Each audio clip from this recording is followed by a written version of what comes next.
experience, and service you need. For a complete listing of our services and to learn more, visit sanjuanhealthpartners.com or call 505-609-6300. San Juan Health Partners Urology, a division of San Juan Regional Medical Center.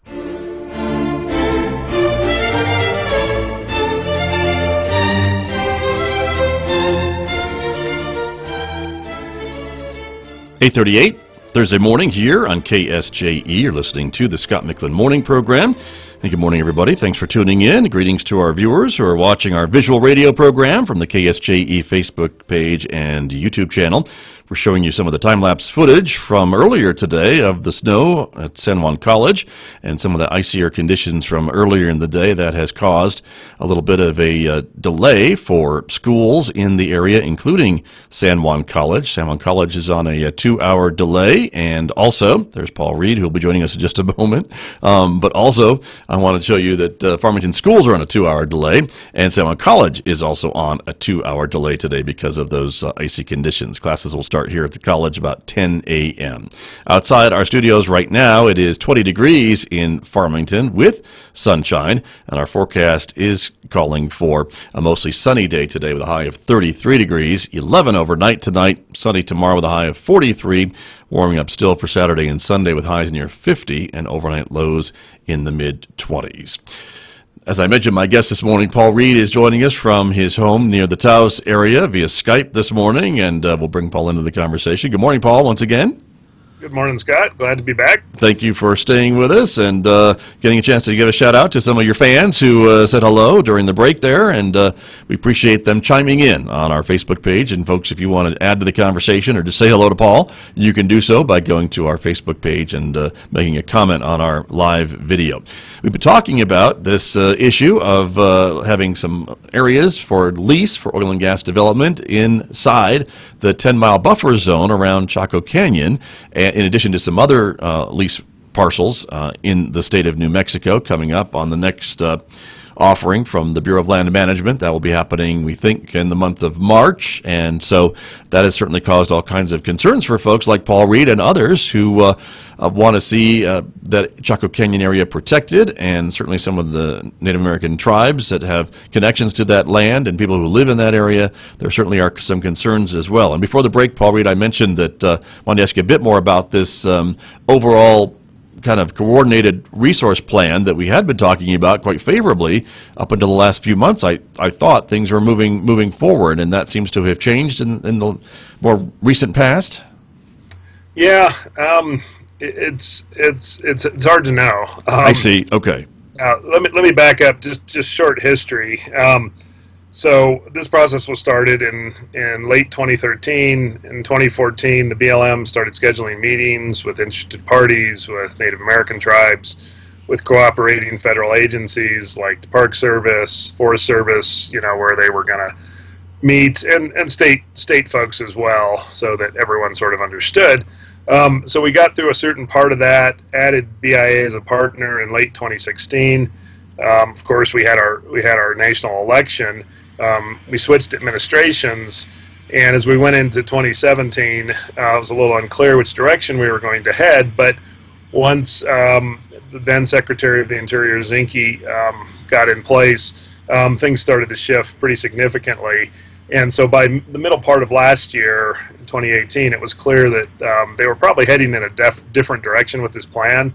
So there were certain drafts that were shared with some of the cooperators at different levels, and not a whole lot of public information, but it was clear that the direction that they were heading down under the prior Obama administration was taking a turn of some type with the new administration and the new folks in the cabinet for Trump. So here we are, 2019, sort of still waiting to see what direction actually emerges from that. So, so being an outsider looking in on this and just talking to, different BLM officials, it's hard to know exactly where this is going to fall out. And, and there's no inherent criticism in that, I don't think, from my side. We have, politics intrude on our lives frequently, not always in positive ways, right? But Right. You know, it's a fact of life. I'm getting some beautiful sunlight here, so I'm trying You are. I see that. around a little. Sure. The sun just broke out my east window here. So I'm kind of glowing now. I'm not sure if that's good. It's not radiation, though. I can tell everyone that. Okay, good. It's all natural. It's organic. So, yeah, I appreciate people kind of listening to the extended part of this, because this is a complicated issue. So, you know, the plans take time, and we understand that. You know, but we don't have that plan, and yet we're continuing to lease. So, you know, that's I'm sorry if I sound like a broken record, but that really is the issue. We don't know what the overall direction of this is going to be, and a lot of people think at this point that, yeah, we just need to sort of lay out what does oil and gas leasing look like in the Farmington field office area. You know, we're talking about almost 8 million acres, and certainly the area that's of greatest interest for the oil companies, for the Main Coast Shale, is, you know, a much smaller area, but we're still looking at 1 million plus 2 million acres. We need to know what the vision looks like for this area over time. You know, and of course, you know, industry would probably say, well, we can't control market forces, et cetera, and that's fine. But, you know, again, companies hold a lot of current leases, which they can develop at any point once they notify BLM and go through that process. They're bidding on future leases, and, you know, we would just like to see more coordination on where we're going with all this, and we would like to see the concerns raised by particularly people out on the ground at Counselor and Liebrook about the health issues. You know, there was a nasty fire out there that blew up and burned for several days, killed a whole bunch of livestock out around Liebrook. You know, we would like to see what the plan is to protect the environment, and we'd also like to see from BLM what the detailed plan is post oil field. You know, we've had this oil field active now for many decades. It'll be 100 years, and, you know, not too many years that they've been getting oil out. What does it look like when we're post oil and gas? And, you know, because that looks a lot different to us now in 2019 than it did in 1970. You know, we can definitely look at a post oil and gas, you know, technology scenario for us, and how are we going to recover this landscape? You know, so there's just a lot of issues here. And a lot of us feel that sort of business as usual needs to change at this point. So, and that's kind of the direction we're going. Plus, you know, we're just bringing more and more Native American tribal concerns to the forefront as we look at landscapes, because, you know, different groups have a strong connection to their current lands and their ancestral lands, and we can't manage these areas like these concerns don't exist. And it really is time to start front-loading those into the planning process. So that, you know, that's the short story out of the long. All right. Let's plan better. Let's think about it. Let's pull in all the stakeholders and really make an effort to figure out the best course for all the parties, and not just on this side or that side. Sure. And again, the reason why the idea to have this multi-jurisdictional plan in place is because of this unique checkerboard area that we're talking about, where parcels are under the jurisdiction of Navajo Native American tribes, the federal government, the state government, private landowners, and all the above, right? And that's one of the reasons to bring everyone to the table, I would imagine, and have this wide-ranging agreement on paper. Right. And see, you know, what we're talking about with the resource management plan is pretty much going to apply just to the federal land. So I see. But the sort of spillover we're getting, and this is with some political change in Santa Fe, as we have a new governor, we have a new land commissioner, and Stephanie Garcia Richards is very interested in managing our state trust lands somewhat differently. Of course, the state trust lands, you know, the mandate there is to provide benefit dollars for schools, you know, different levels of our educational systems and other beneficiaries. And correct. So they're trying to do that, but I've had 2 different conversations now with folks in the state land office about how we move forward. They're very interested in protecting Chaco and some of the outlying sites. So we're talking about ways that they can perhaps shift lands that might have been leased for oil and gas near sensitive areas, try and think about some other developments, maybe do some land exchanges, and really just bring the state land trust system into this notion of, you know, comprehensive management. Right. So I'm personally very encouraged about those conversations and the direction that we're heading. So yeah, I think we're on the verge of really sort of breaking through and having some positive change in how we look at these lands in the future and how we manage them. All right. And of course, Paul, some others might say, well, if this is so important and so delicate areas, why don't the legislators, maybe at the federal level, submit legislation to maybe increase the boundaries of the Chaco Canyon area to maybe include this 10-mile buffer zone and really keep it protected then for in perpetuity, I suppose. Right, and that's definitely come up at various points. I think, the real obvious issue there is that a lot of those lands within the 10-mile zone, probably close to 80% are either individual Navajo allotment holders. I see. Or Navajo Nation trust lands. So the complication there is taking lands away from tribes and individuals, or trying to figure out if there could be exchanges or buyouts to expand the federal lands. So that's a fairly challenging issue, just because of the land jurisdictions, and there's a lot of grazing land out there that different tribal members make use of. So that the park expansion might be too much of a hurdle right now, but if we could potentially just pull in greater protection for these sites, and that's really the direction we're trying to head. And BLM has areas. They have a class of resource protected areas that are called areas of critical environmental concern, or ACECs, and they have these for natural areas, for cultural areas, and a number of these are in place that are protecting portions of the Great North Road, some archaeological communities. We feel like there aren't enough of those for the resources that are out there, and as part of amending their resource management plan, the designation or nomination of new ACECs was explicitly verboten.